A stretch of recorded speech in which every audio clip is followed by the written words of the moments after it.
Namaste, welcome to Sakshi Digital Exclusive. This is Tulta.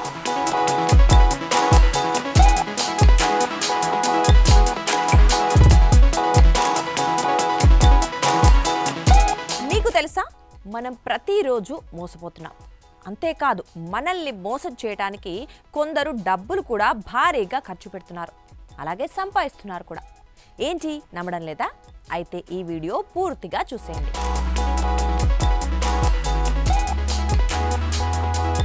ఇప్పుడు మనం ఒక సినిమాకి వెళ్ళాలి అనుకుంటాం. ఏం చేస్తాం? ఏదైనా సినిమాకి సంబంధించిన రివ్యూనో లేకపోతే ఎవరినైనా మనకు తెలిసిన వాళ్ళనో అడిగి ఆ సినిమా ఎలా ఉంది కనుక్కొని సినిమాకి వెళ్తాం. సినిమాకి ఫ్యామిలీతో వెళ్ళిన తర్వాత అది మనకి నచ్చొచ్చు, నచ్చకపోవచ్చు. నచ్చిందంటే పర్వాలేదు, బాగుంది అనుకుంటాం. కానీ నచ్చకపోతే ఇంకేం చేయలేక ఆ మూడంతా స్పాయిల్ చేసుకొని అనవసరంగా వీళ్ళ మాటలు విని అనవసరంగా సినిమాకి వచ్చాం అనుకుంటాం. అంతే కదా? సో అక్కడ ఏం జరుగుతోంది అంటే మీరు వెళ్ళాలి అనుకోలేదేమో, కాకపోతే పక్క వాళ్ళు చెప్పారు కాబట్టి దాన్ని నమ్మేసి మనం అక్కడ సినిమాకి వెళ్ళాం. సో మీరు ఎంజాయ్ చేస్తే పర్లేదు, కానీ ఎంజాయ్ చేయలేకపోబట్టి ఇప్పుడు మీరు అలా ఫీల్ అవుతున్నారనమాట. అండ్ ఇంకొకటి, పోనీ ఏదైనా రెస్టారెంట్కి, ఇంకో ఎగ్జాంపుల్ చూస్తే రెస్టారెంట్కి వెళ్ళాం.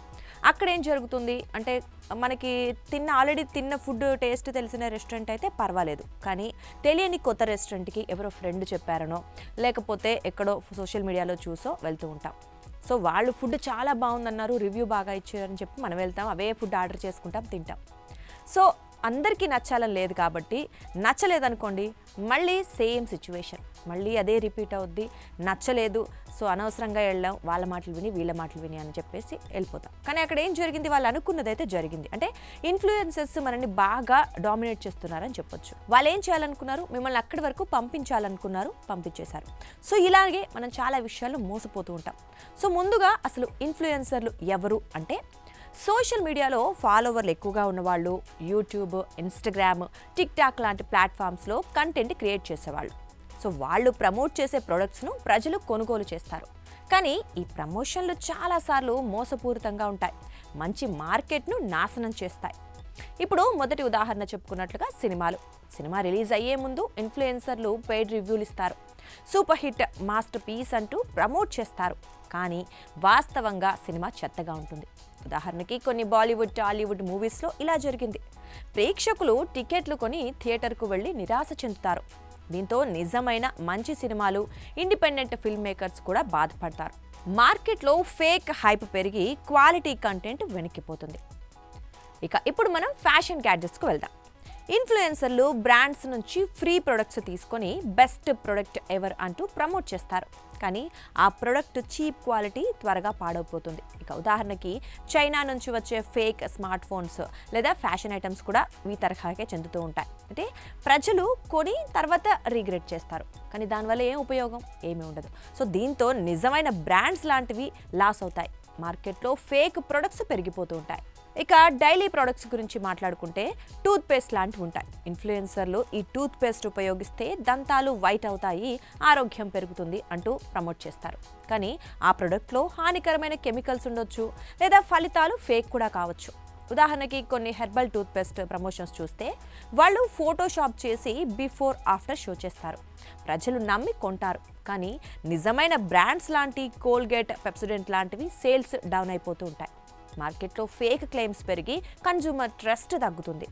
ఇలా ఇన్ఫ్లుయెన్సర్ మార్కెటింగ్ వల్ల మంచి ప్రొడక్ట్స్ వెనక్కిపోతున్నాయి. కంపెనీలు ఇన్ఫ్లుయెన్సర్లకు పెద్ద మొత్తాలు చెల్లించి అసలు మార్కెటింగ్ బడ్జెట్ను వేస్ట్ చేస్తున్నాయి. ప్రజలు మోసపోతున్నారు, ఎకనామీకి కూడా నష్టం. మీకు తెలుసా, ప్రపంచ ఇన్ఫ్లుయెన్సర్ మార్కెటింగ్ 2025లో సుమారు $32 నుంచి $33 బిలియన్, అంటే సుమారు 2.7 లక్షల కోట్ల వరకు చేరుకుంది. అంటే 2024లో $24 బిలియన్ నుంచి 35% పైగా ఇంతలా వృద్ధి చెందింది. ఇదే మార్కెట్ 2026లో $39 నుంచి $40 బిలియన్ దాటే అవకాశం ఉందని కూడా అంచనా వేశారు.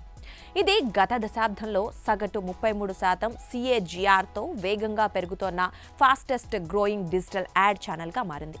అలాగే ఇండియాలో ఈ మార్కెట్ 2024లో 3,600 కోట్లు ఉండగా కొన్ని రిపోర్ట్ల ప్రకారం 18 నుంచి 25% 2026 నాటికి 10,000 కోట్లు దాటి చేరుకుంటుందని అంచనా వేయబడింది.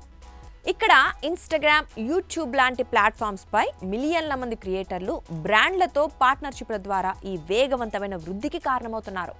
సో ఇక్కడ గమనించాల్సింది ఏంటి అంటే ఇక్కడ అంతా చెడ్డదే కాదు, కొందరు ఇన్ఫ్లుయెన్సర్లు హానెస్ట్ రివ్యూలు కూడా ఇస్తారు.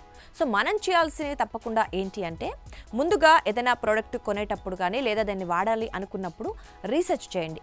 మల్టిపుల్ సోర్సెస్ కూడా చూడండి, అన్ని రకాల రివ్యూస్ చూడండి.